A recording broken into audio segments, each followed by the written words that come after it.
Hey guys, D.Bowie here, and today I'm going to talk about 5 things I liked about Chuan's mid-game Lich play.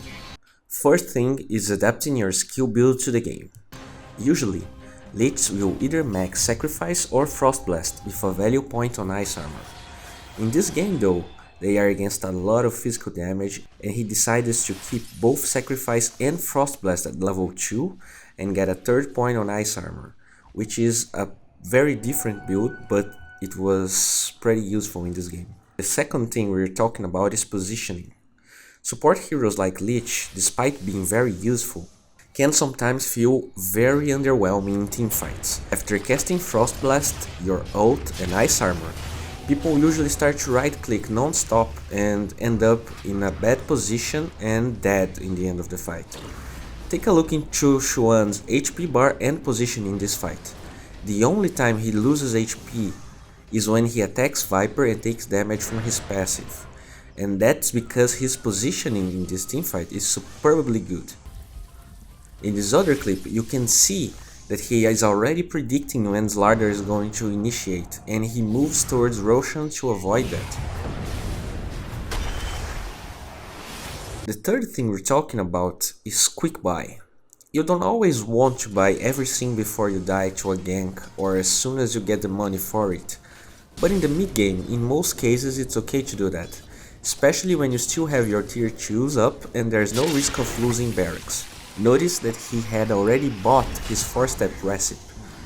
But it's not uncommon for support players, when they have time to chill and farm, to just lose focus on the game and die without buying out. And usually that happens when the person doesn't have quick buy enabled. We're going to talk about dewarding on the right time.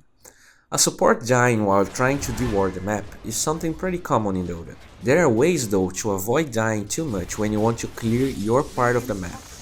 And one of them is abusing rotations from the enemy team to be almost 100% sure that you're safe when you're dewarding your part of the map.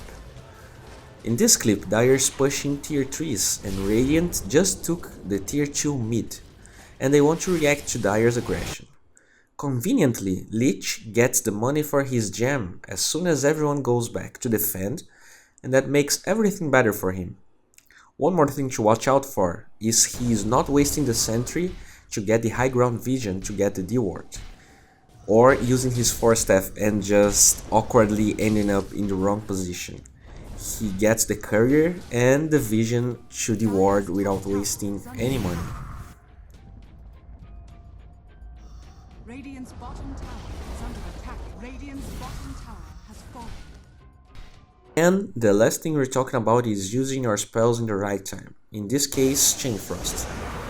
Sometimes a good Lich ult is very hard to find, and makes you wonder whether you should have just used it for 1 or 2 bounces, or if it's better to keep it.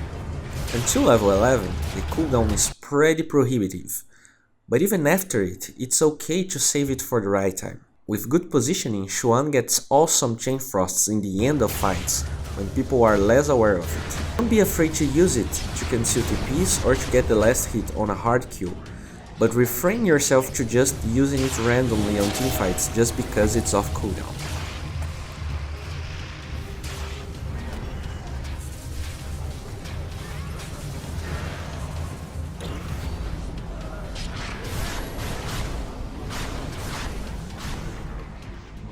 Hey guys, this is it for today. Give me a like and subscribe to my channel if you like this kind of videos. I'm doing this almost daily. And if you want to support my channel, please check my Patreon and see if you like something there.